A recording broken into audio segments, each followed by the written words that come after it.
Thank you, Mr. Chairman and members of the board. My name is Stoddard. I'm an attorney and I'm a resident of Bayfield. A little over a year, my wife and I bought a house in Bayfield, the city of Bayfield, a year ago. And I'm proud to be a Bayfield city and county resident. I'm also proud to be here. I'm honored to be here tonight. I want to thank you for your service and for what you've done so far on this K-12 issue. But I'm honored to be here representing 3,000 people who have signed a petition asking you to adopt a meaningful moratorium tonight. A moratorium, the one that, the original one that came to you, because of great concern, as you're well aware, you've heard quite a bit tonight already, about the impact of the Rights K-12 proposal and other potential K-12s that might follow. I want to tell you a little bit about my background. I've been practicing law for 20 years. And before that, I worked in county government, two different counties, Washburn and Manitowoc. And I worked in Madison, in the state. I worked as a legislative aide, and I worked with the Wisconsin Farmers Union as a lobbyist for a number of years. I have a background in agriculture and rural development. As a legislative aide, I was one of the key people in helping draft and manage forest law. My heart is in rural Wisconsin. But my career as a lawyer for the last 20 years has been in civil rights and environmental law. And I've handled a lot of cases involving very difficult, controversial land use issues. Some of the first cases I handled as a lawyer involved K-12. In fact, I had 4 cases that I was successful in winning before the livestock sighting law was enacted.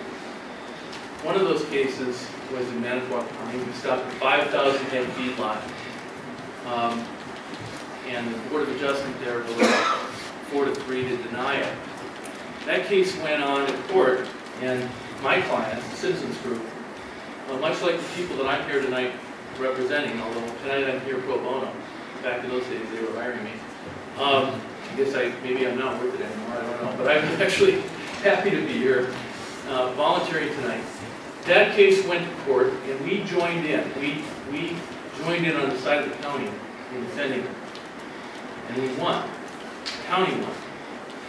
And the Ag Business and the Dairy Business Association went right to Madison.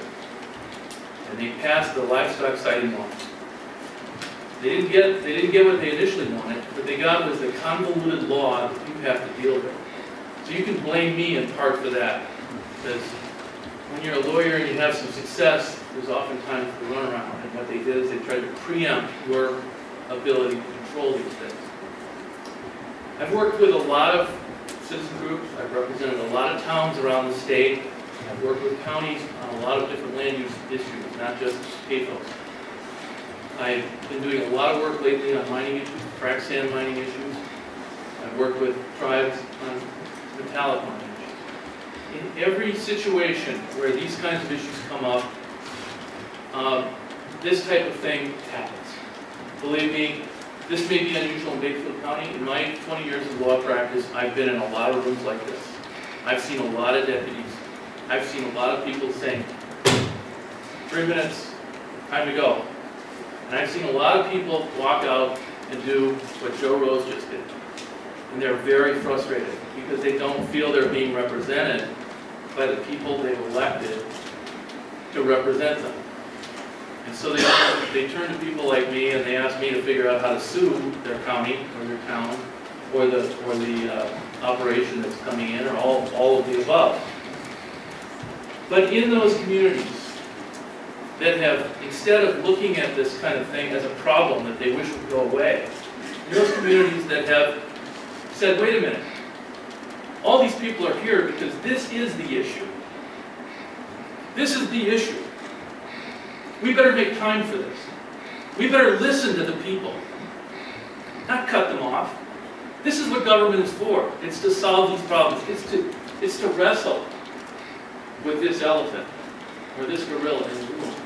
And when when communities do this, when county boards do this, when town boards do this, and they decide they're going to proactively take on an issue and figure it out and invite the public in and do what you've already started to do, which I appreciate and I commend you for, but it's not done yet.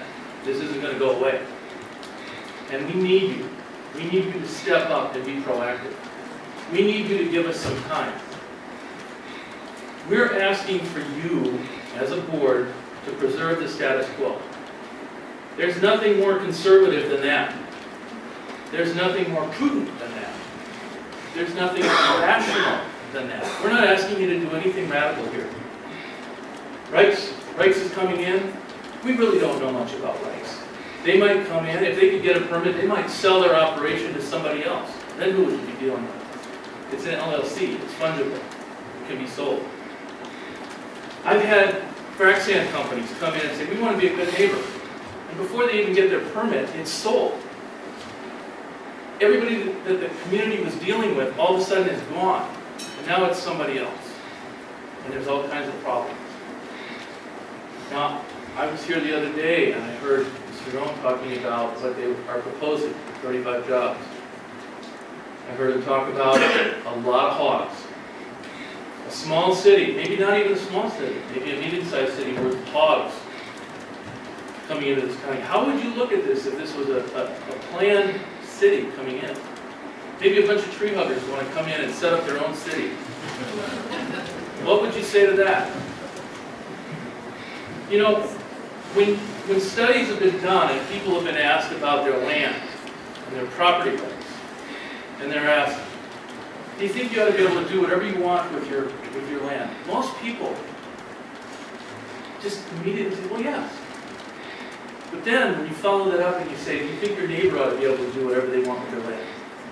Those same people say no. And that's what this is about. We're talking about rights, and we're talking about vested rights, but not the rights farm's vested rights. Because I can tell you right now, they don't have vested rights.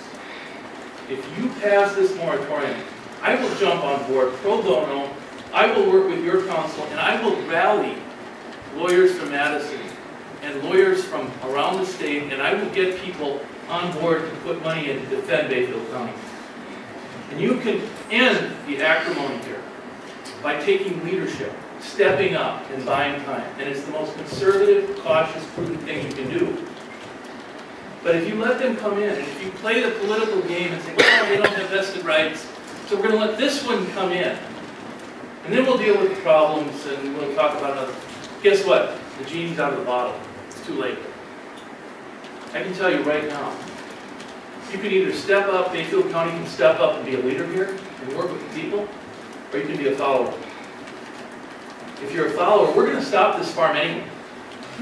We're going to stop this thing. We're going to stop it with WPDS process. We're going to work with the tribes because this is a disaster waiting to happen. You heard the man from Iowa taking bottled water down from Lake Superior. Of course they don't bring bottled water up from Iowa. They've fouled their own nest, and now they want to foul ours. We need your leadership.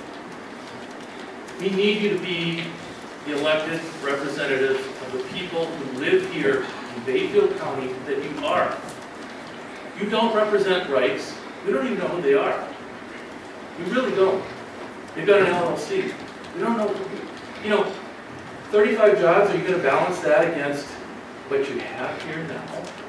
Against the people in these communities that depend on the water, the air, the property rights that we have here now? You can't rationally do that. I don't care what your political philosophy is.